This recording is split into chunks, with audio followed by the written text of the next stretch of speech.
¿Ya? Ok. Después de esa importante pausa donde dimos todas las preguntas del examen a los que asistieron a clases. Mentira, es broma por si acaso. Vamos a continuar. Entonces, hay un grupo de los nemátodos llamados geohelmintos. Y no se refiere a un grupo filogenéticamente relacionado, es decir, no es una clase, no es un género, no es un orden, sino se refiere más a un proceso de transmisión.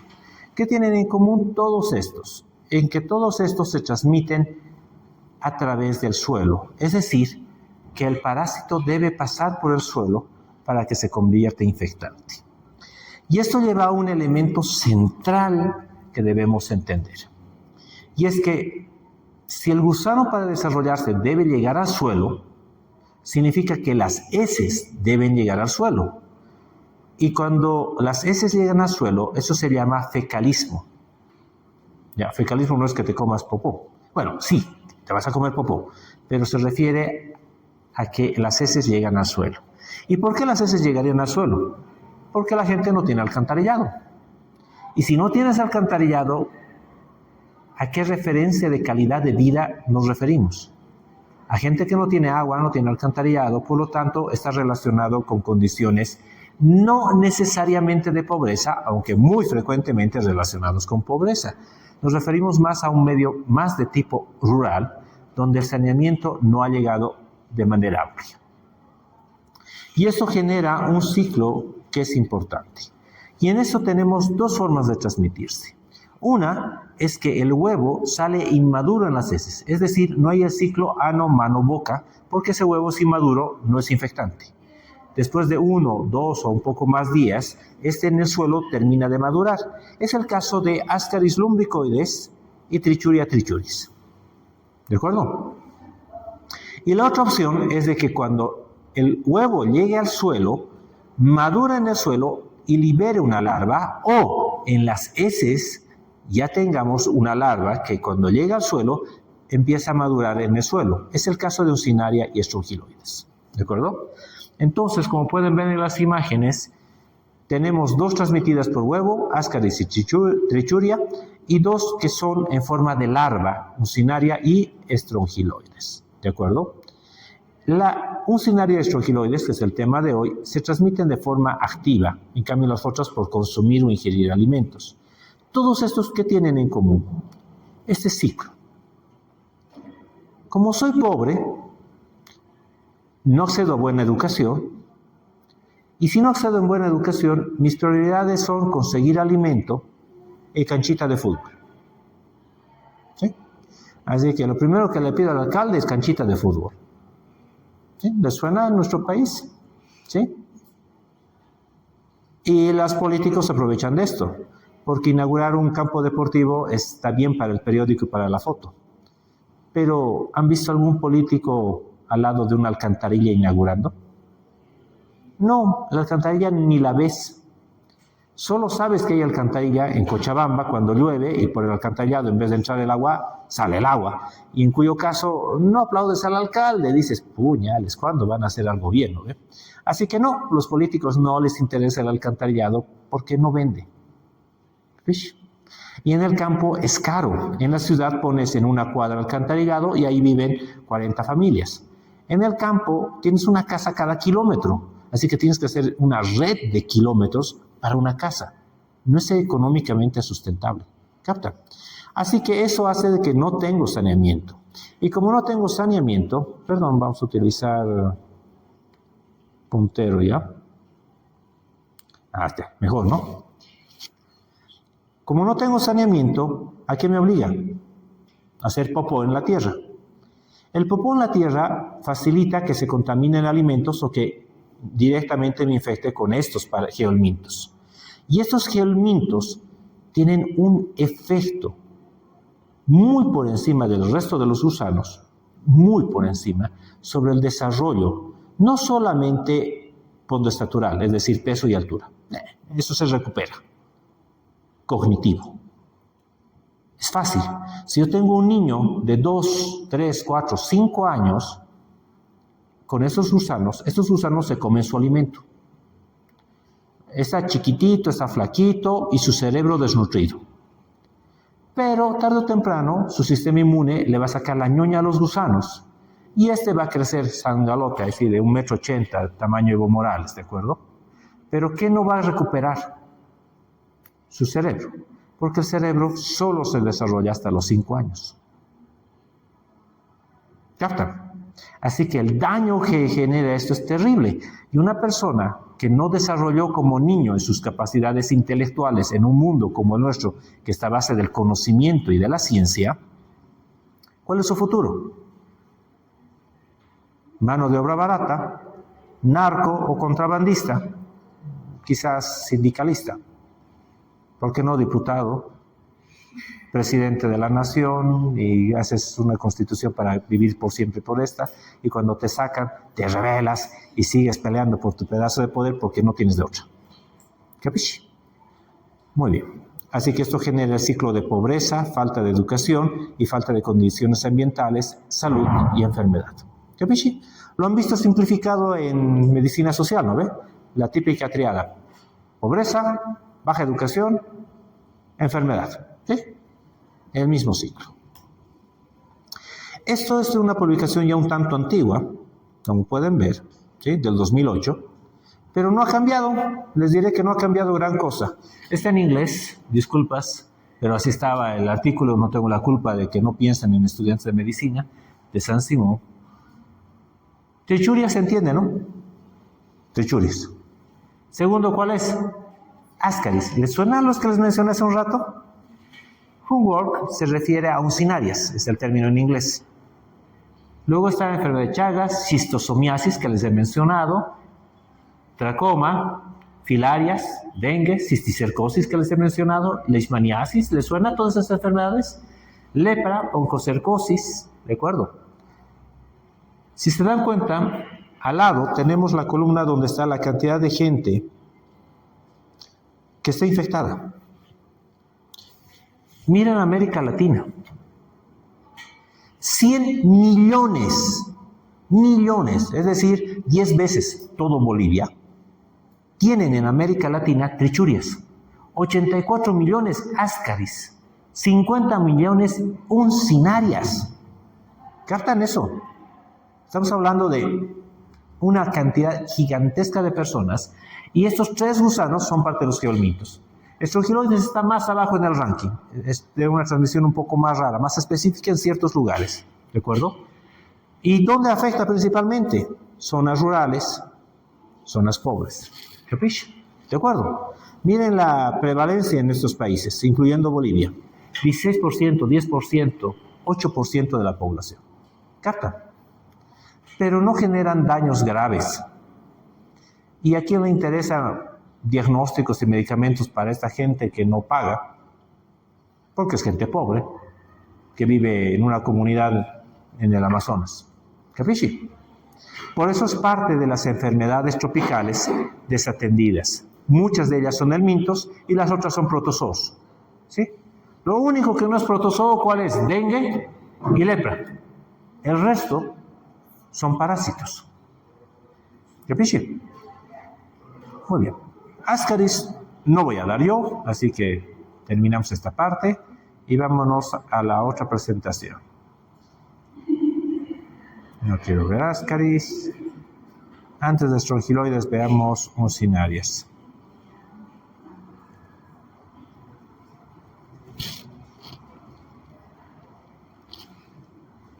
Ok, entonces veamos con uncinarias. De todos los gusanos, este es el que realmente les pediría, si quieren odiar a algo, que sea este. Porque la culpa de todo lo que vivimos en este país posiblemente es culpa de este. Uncinarias, ¿de acuerdo? Solo para recordar, es parte de los geolmintos. ¿Sí?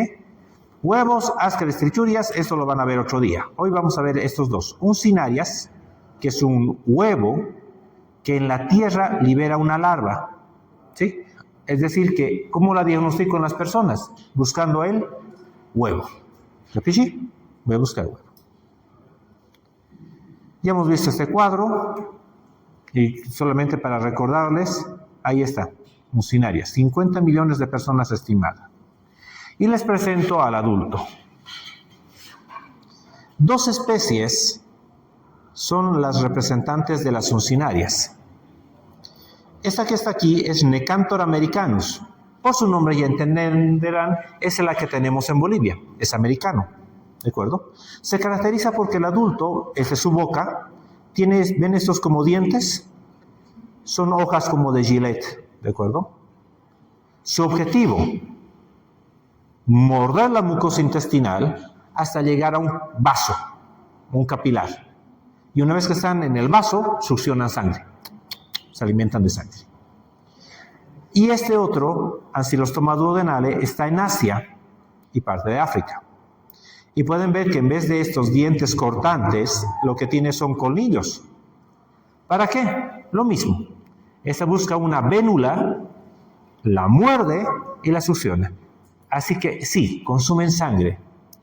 Para que no se los olvide, son vampiros en forma de gusanos. ¿De acuerdo? Vampiros, ya. No vampiros, para ay, no saben ni hablar. Ese es en la forma de huevo. Ahora, en la forma de huevo, ¿de acuerdo? El huevo se caracteriza porque tiene una membrana transparente y en el interior ven como estas bolitas. Recuerden su clase de embriología. Una vez que el cigoto se forma, en las primeras horas se multiplica y forma la mórula. ¿Se acuerdan? Ok, esto equivale a la mórula. Cada una de estas son células, se llaman blastómero, ¿de acuerdo? ¿Sí? Y es un huevo inmaduro. De aquí va a formarse la larva en su interior. Es transparente y tenemos esto. ¿Capisci?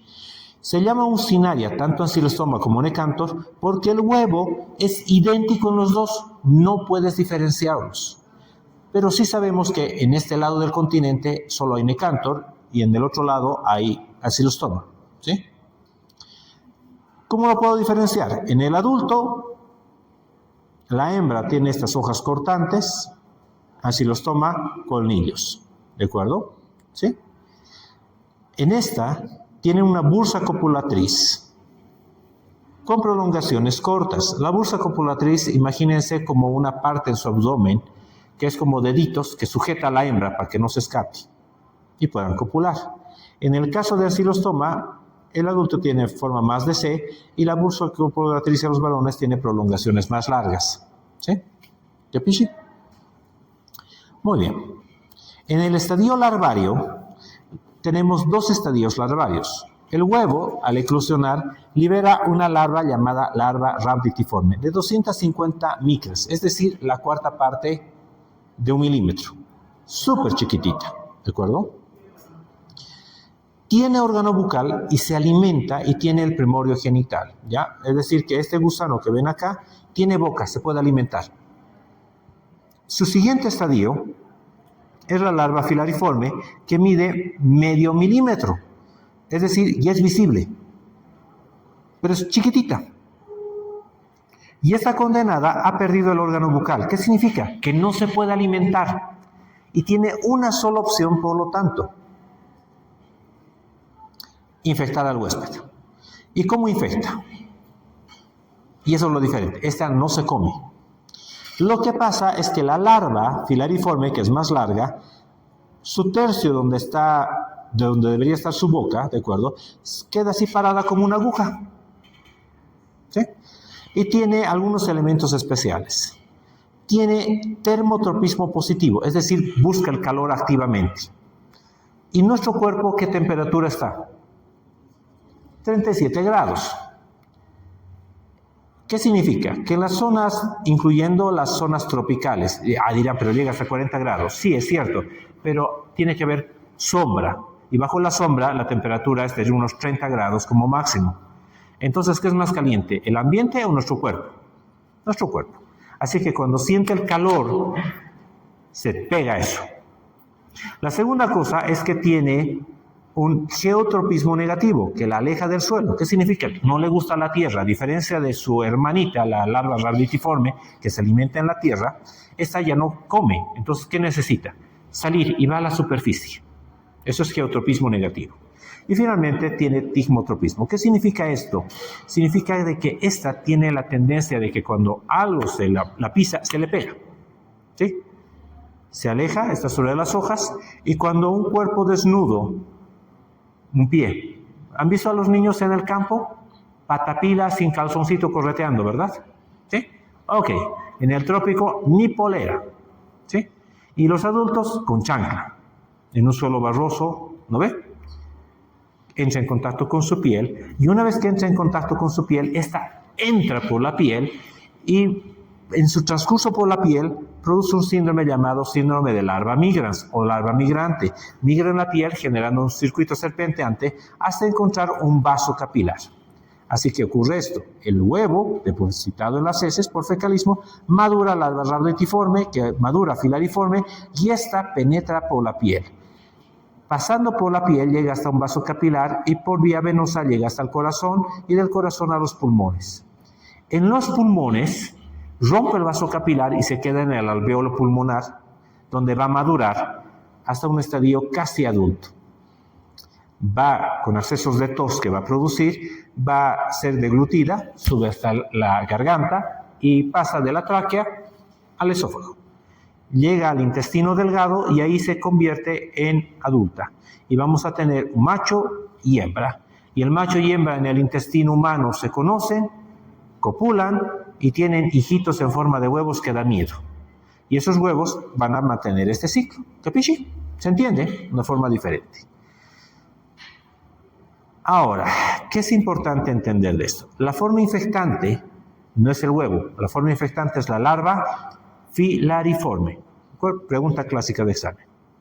Pero como es para el segundo parcial, se van a olvidar. ¿Cuál es la clínica? A ver, cuando ingresa por la piel va a producir un síndrome de larva migrante. Van a ver como un camino serpenteante bajo la piel, rojo, escozor, y por donde ingresó, como lleva tierra, puede haber una pequeña infección, una pequeña pustulita. ¿Sí?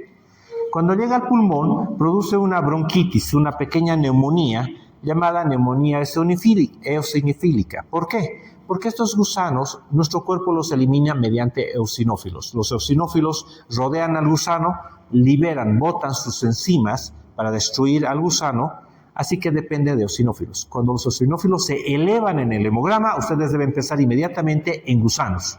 Todo, cualquier gusano, ¿de acuerdo? Pero eso es un gusano. O es alergia o es gusano, una hay de dos, ¿de acuerdo? ¿Sí? Y esta neumonía que va ocurriendo, aparece pequeño foco en un lado, el gusano se mueve, desaparece y aparece en otro lado. Recibe el nombre de síndrome de Lofer, ¿de acuerdo? La van a ver en ascaris, en estrongiloides y en ursinarios. ¿Ya ves? A nivel gastrointestinal, rara vez va a producir molestias. Tendrían que haber cientos de gusanos para que la persona tenga una dispepsia, un malestar general. Alguna vez puede ocurrir una pequeña diarrea, pero en general es asintomático. Exceptando por un pequeño problema, que se traduce como daño hematológico. Consume los nutrientes, pero esta no se alimenta de popó. ¿De qué se alimenta? Sangre. Y aquí viene algo que quiero que ustedes consideren. Necantor consume 0.04 ml de sangre y ancilostoma 0.2, muchísimo más, 5 veces más, ¿de acuerdo? Pero quedémonos con Necantor en nuestro medio, 0.4. ¿Qué significa 0.4 ml? Ustedes dirán, eso es nada. Piensen en lo siguiente. Un gusano en un día come ml. Si fueran 10 gusanos, nada, ¿no? Si fueran 100 gusanos, 4 ml. Esto es nada, esto es muy poquito, 4 ml. Esa es una cosita así, a ver, de sangre. Ahora quedémonos con 4 ml, esto es por gusano día, por 100 gusanos día. En 10 días, ¿cuánto consumiría? Y en 100 días,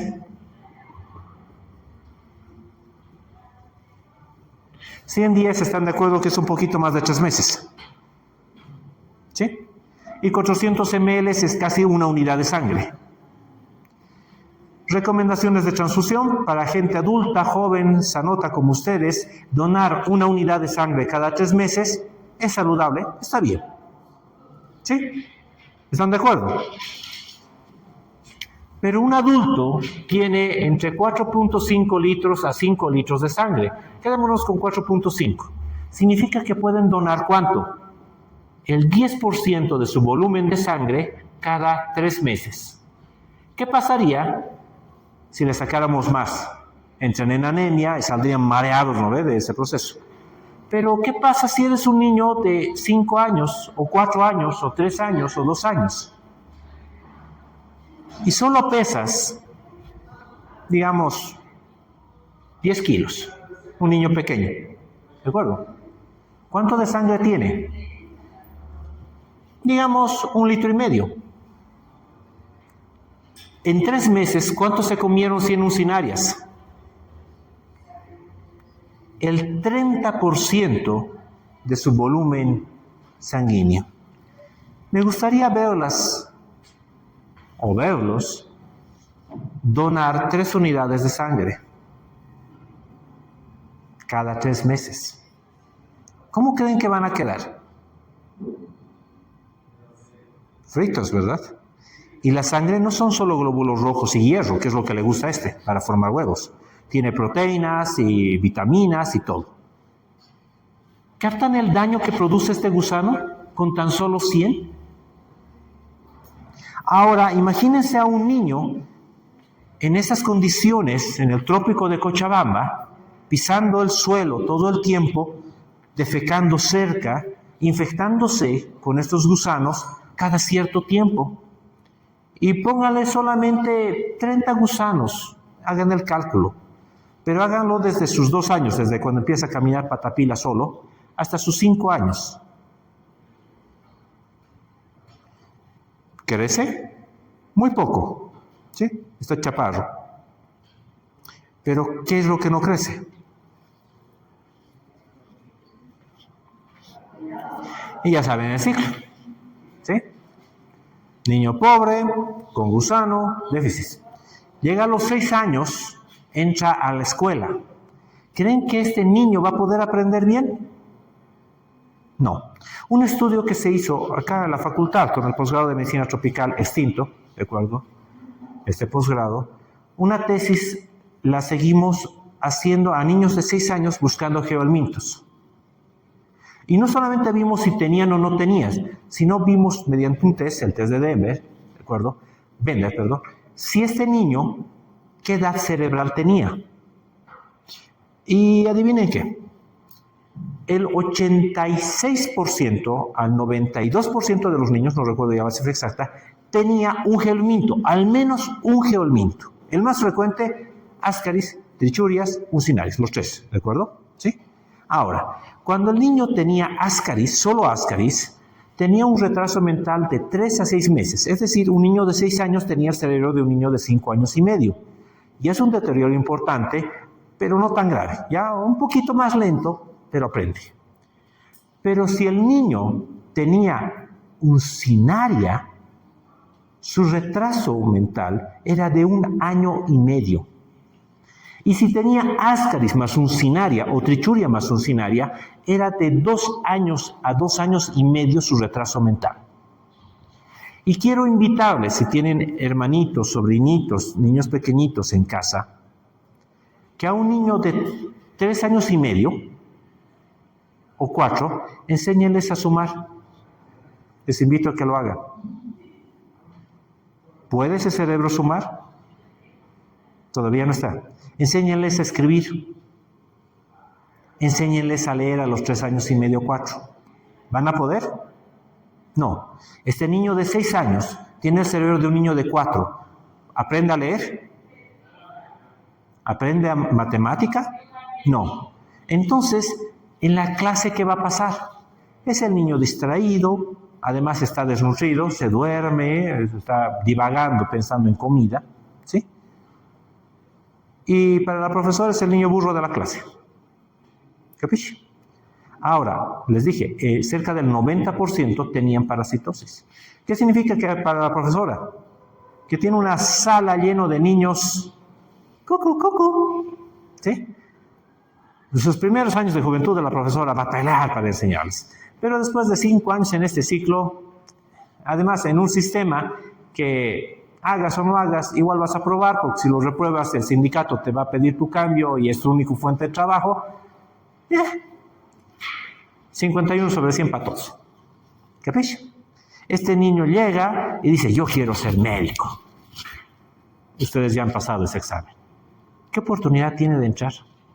Si cuando lee, porque termina aprendiendo a leer, pero comprende, la base de la educación es primero, segundo y tercero básico. Ahí aprendes a leer, a escribir, a entender a leer y escribir, a sumar, restar, multiplicar y al dividir. Y dígame, ahorita que están en medicina, fuera de sumar, restar, multiplicar y dividir, ¿qué más hacen de matemáticas? Hasta ahí llegan, ¿ok? ¿Me entienden? ¿Sí? Y ahora, ¿qué pasa si no aprendiste a sumar, restar, multiplicar y dividir? Nunca terminaste de entender. Mecánicamente hiciste algo, pero nunca aprendiste. ¿Creen que va a entrar esta facultad? ¿Creen que va a entrar ingeniería? ¿Cuál es su futuro?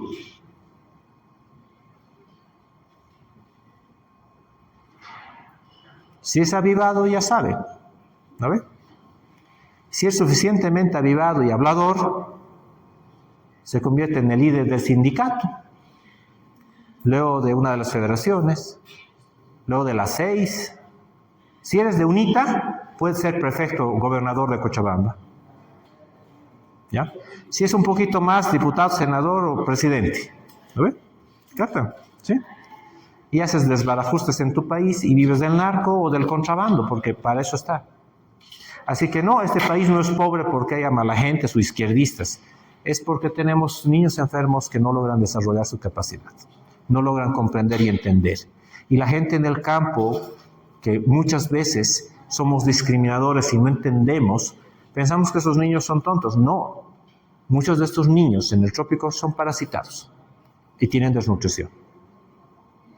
Si el día de mañana les toca trabajar en el trópico, por favor, prométanme, desparasiten. No, ni pidan copro.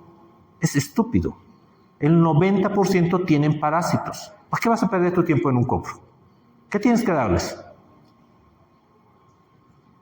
Desparasitantes. No tienen signos, no tienen síntomas, solo son un poco chaparros y parece que no aprenden en la escuela. ¿Capisce? Desparasítenlos, hablen con la profesora. Estos niños necesitan, ¿qué? Estimulación para recuperar su agilidad mental. Una vez desparasitados, cada 6 meses, porque se van a volver a parasitar, ¿de acuerdo? Con una alimentación adecuada y estímulo cerebral, Dios mediante pueden ser gente de bien. ¿Capisce? Así que sí, es su culpa, también la mía. ¿De acuerdo? Así que hematológicamente, aquí está así, ¿verdad? Eosinofilia, anemia, amistosis, pérdida de albúmina. Si no tiene proteínas, ¿qué voy a ver? ¿Para qué sirven las proteínas en el sistema sanguíneo? Para absorber el líquido que sale del tejido. Entonces, ¿qué voy a ver? Edema. ¿Sí? Entonces, está edematizado, está desnutrido, está pálido, está chaparro, pero sobre todo deterioro cognitivo. No basta con darle el medicamento para matar al gusano. Debemos aumentarle su carga de proteínas, su carga de hierro y hablar con la profesora porque estos niños necesitan estimulación cerebral. ¿Qué ves? Así se construye un mejor país. Y ahí está. En resumen de lo que hemos hablado. Falta de anemia, menos oxígeno. El cerebro sin oxígeno. Hipoalbuminemia. ¿Quién transporta el hierro? ¿Qué son nutrientes de construcción para crecer de estatura y mentalmente? ¿No hay esto? Déficit cognitivo. Está perdiendo sangre total. Déficit cognitivo. Reinfecciones continuas. Déficit cognitivo. ¿Capisce? ¿Sí? No se preocupen por la altura. No tenemos grandes equipos de básquetbol, eso no es lo importante. ¿Sí? Si es chaparro y es vivo, está bien. Fuera de una chica discriminadora que no la acepte porque es chaparro, eso va a ser lo peor que le pase en su vida. ¿Sí? Va a ahorrar en ropa, talla S, es más barata que la XXL. Un diagnóstico sencillo, un copro. ¿Qué voy a buscar? Huevos. Concentraciones como Froctal, Formaldehyde, todos los sistemas de concentración muy buenos. Quiero cuantificar el CATO-CATS. El CATO-CATS es un sistema en una rejilla en la cual cuento huevos y calculo, y más o menos por cada 80 huevos que encuentro hay un gusano. Y esto me permite estimar cuántos gusanos tiene. Y entenderán, no es lo mismo tener 2 uncinarias locas porque me fui al trópico de paseo y me agarré 2 uncinarias, ¿de acuerdo?, que a tener 100 uncinarias. Hay diferencia, ¿verdad?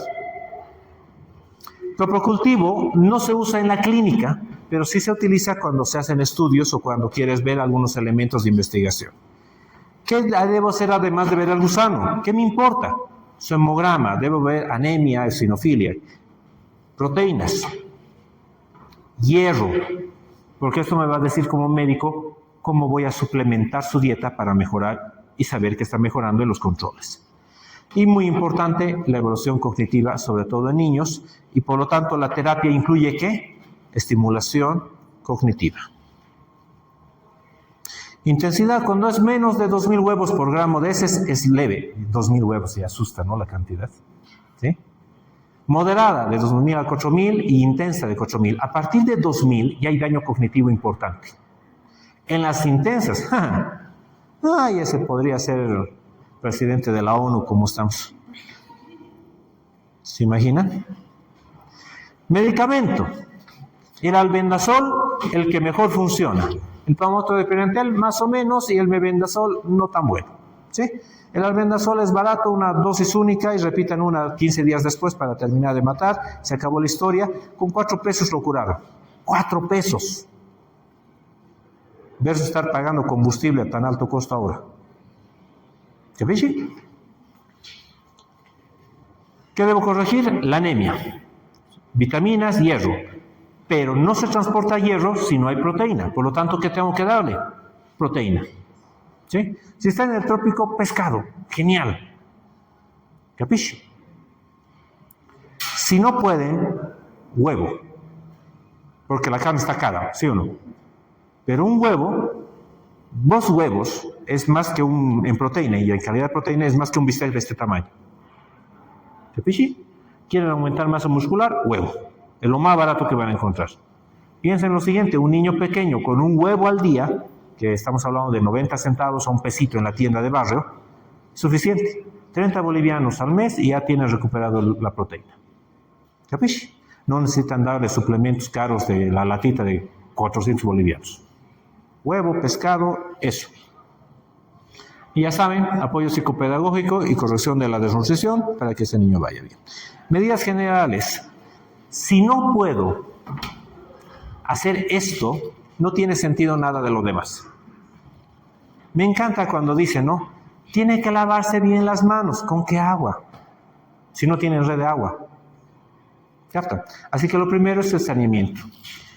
Y es muy importante el saneamiento ambiental en este caso. Si no hay alcantarillado, letrina, que se maneje adecuadamente.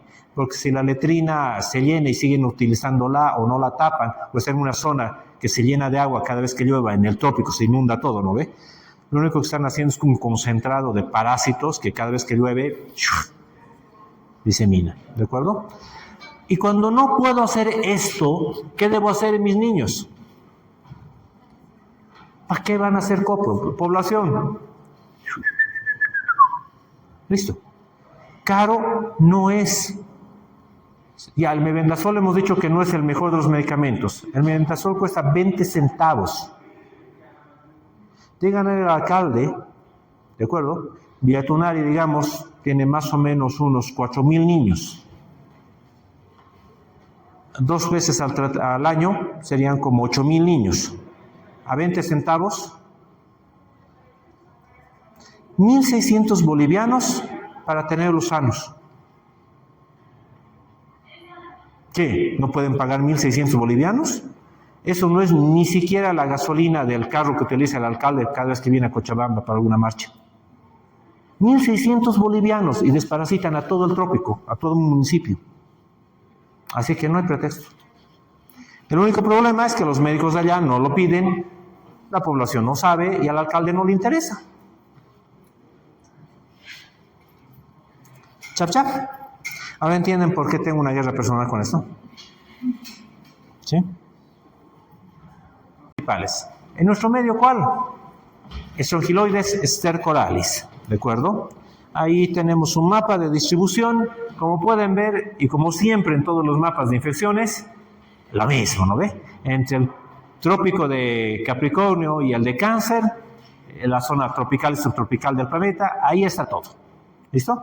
Y pueden ver que Bolivia está pintadito. Está mal el mapa porque el altiplano no tiene. Pero fuera del altiplano, el 70% del país sí puede tener. Bueno, pueden ver aquí algunos datos como tal y podemos ver de que esta enfermedad, para tomar en cuenta algunos lugares que se parecen a nuestra área, como aquí, por ejemplo, o el parte de Brasil, alcanza una prevalencia hasta del 5% hasta el 15% de la población infantil. Y les presento strongyloides. Se darán cuenta que no hay huevo, ¿no? ¿Sí tiene huevo? Sí, sí tiene huevo. La hembra deposita huevos. No. El huevo al salir se rompe. Así que básicamente nacen como larvas.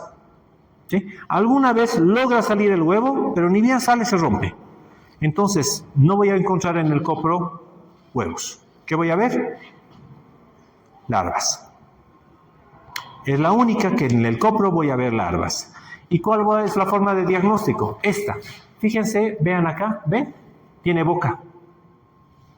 Entonces esta es una larva rhabdiforme.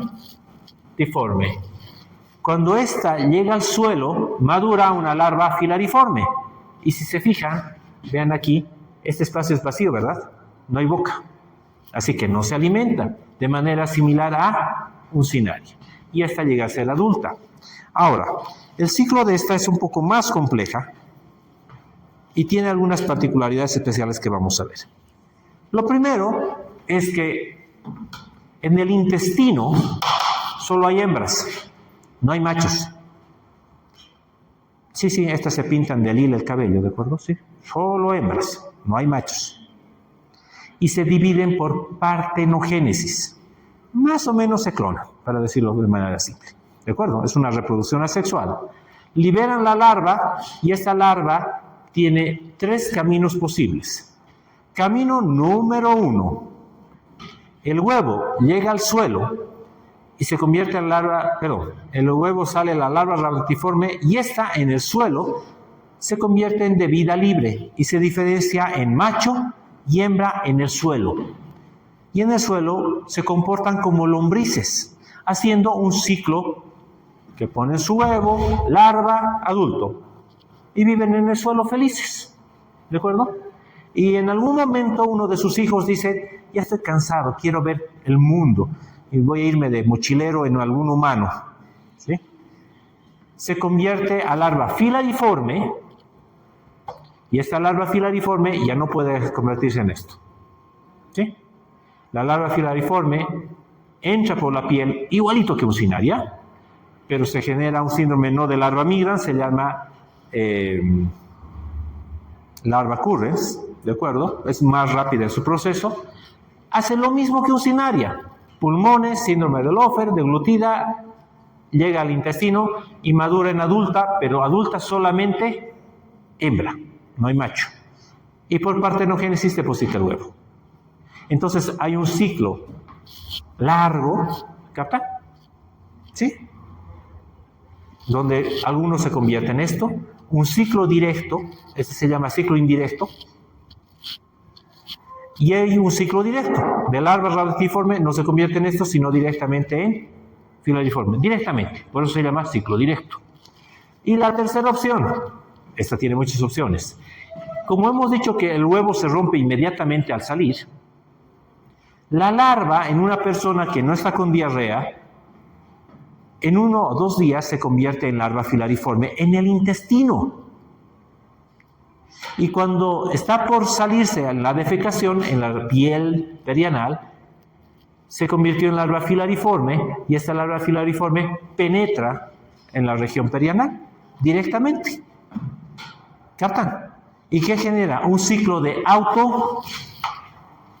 autoinfección. Mis gusanos se quedan conmigo, nos llevamos tan bien que van a vivir conmigo. Esto hace que, a diferencia de las otras, aquí pueden haber pocos parásitos, pero puedes vivir con este gusano de por vida. En las otras, el gusano llega a un momento en que envejece y se muere, normalmente en un año, ¿sí? En este caso se muere, pero sus hijitas están contigo.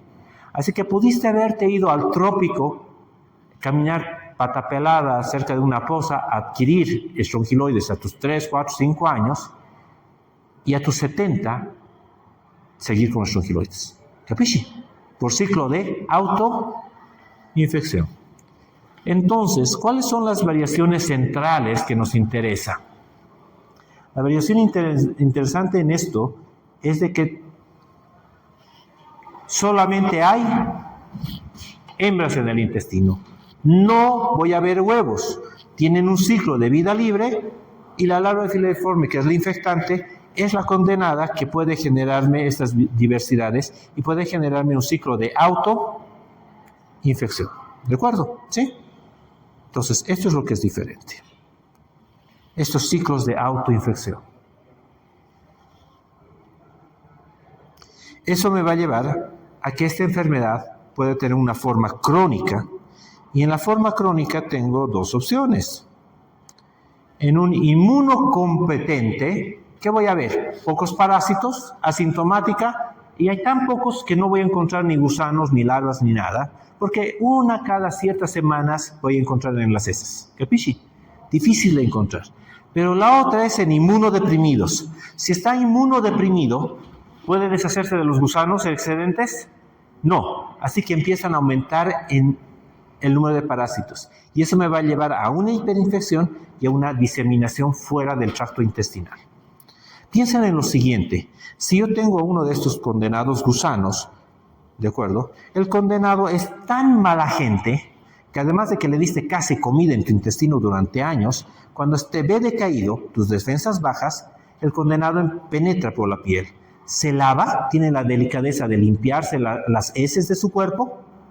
No, entonces, ¿qué mete al torrente sanguíneo? Escherichias y otras enterobacterias. Cuando es unita, cada 3 semanas, el sistema inmune lava al gusano en la sangre y ya tienes un gusano limpio y se acabó. Pero si tus defensas están bajas, ¿quién mata esas bacterias? Así que, ¿qué te puede producir como consecuencia? Sepsis. ¿Y a dónde va este condenado? Hígado, pulmones, y de ahí a cualquier parte las bacterias se diseminan y te van a producir neumonías, infecciones intestinales, cerebrales, sepsis. Alta mortalidad. Más del 85% si llegamos a esta etapa. Entonces, ¿cuáles son los síndromes clínicos?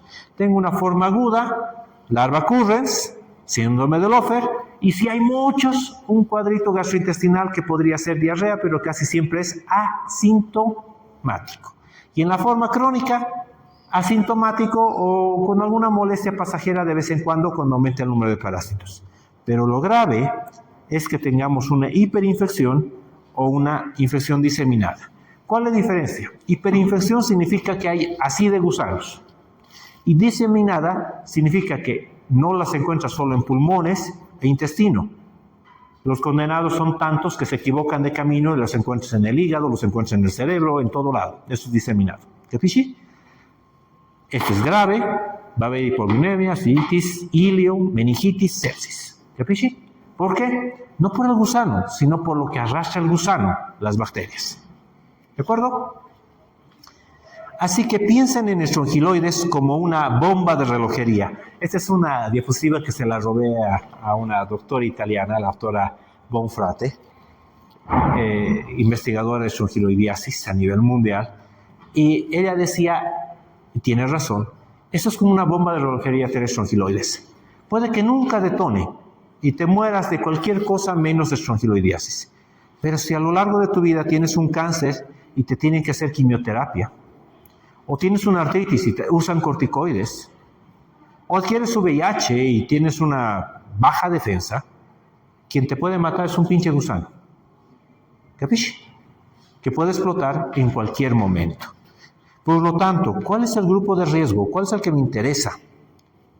Todas estas enfermedades lo que dicen es inmunosupresión. Desde desnutrición, trasplantes, todas estas que tienen en común, que estás inmunodeprimido, o artificialmente, o médicamente, o por otra enfermedad. ¿Capisci? Y en ellos, ¿qué estás obligado a hacer si vives en un lugar como Bolivia? Debes descartar la presencia de estrongiloides. Imagínense lo siguiente. El otro día veía en las redes sociales a un docente acá de la facultad, doctor Rengel, anunciando exitosamente un trasplante renal. Chido, ¿no? Imagínate trasplantar a tu paciente un trasplante cardíaco, renal, un trasplante de médula exitosa y que 2 semanas después tu paciente se muera por estrongiloides. Va a suicidarse, ¿no ve?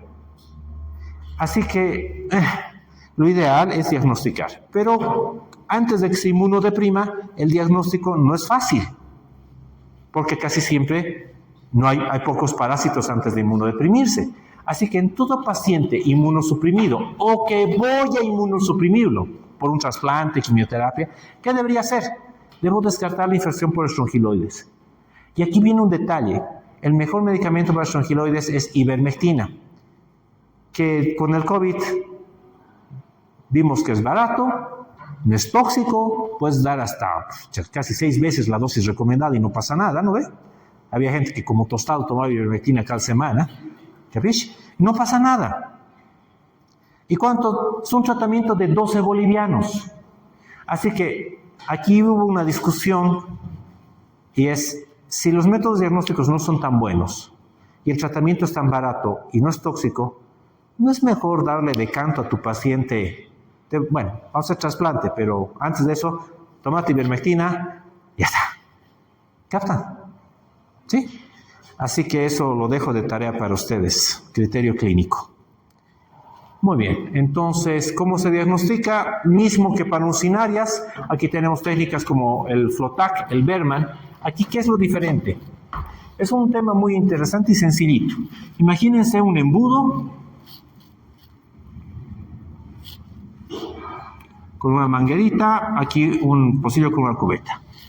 Pongo agua a 40 grados. ¿Por qué? Estos gusanos, ¿dónde viven? En el trópico. ¿Qué requiere? Humedad, sombra.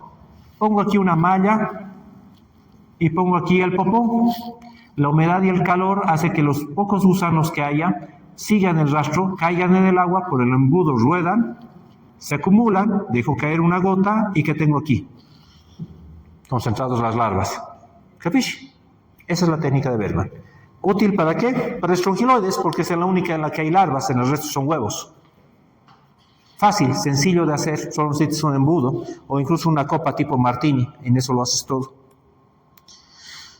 Pero ¿cuál es el problema? Los métodos parasitológicos son de baja sensibilidad. Entonces, ¿puedo utilizar técnicas serológicas como los ELISAs? Sí. ¿Técnica de biología molecular? También. ¿Cuál es el problema? Biología molecular cara y pocos laboratorios lo hacen. Serología no hay comerciales. ¿Por qué no hay comerciales? Porque a las grandes industrias, ¿qué les importa el chapareño? Ni va a pagar. Así que todas se hacen homemade, es decir, hechas en el mismo laboratorio. Y entenderán que pocos laboratorios en nuestro país desarrollan sus propios antígenos. ¿Sí? Por lo tanto, aunque el ideal es la serología, para buscar quienes puedan tener, en nuestro medio seguimos utilizando métodos parasitológicos. ¿De acuerdo? Muy bien. Esta es una aproximación de cómo hacer el tema de estrongiloidiasis. Ahí está la doctora Bonfrate, ¿de acuerdo? Participamos en esta investigación y al final la conclusión, después de ver todas estas técnicas, vean la técnica de Berman, entre 47 y 83% de sensibilidad, muy específica, pero si se fijan la serología alta, 90, 92% a las serologías. ¿La serología es mejor que el copro? Sí, pero necesitas un laboratorio que lo haga. En todo caso, al final de todo esto, la recomendación es, ante la duda, dale ivermectina, no le va a pasar nada. ¿Capisci? Estas son las técnicas en secuencia. Idealmente ELISA, recombinante, Berman, técnica de sedimento o PCR. Tratamiento.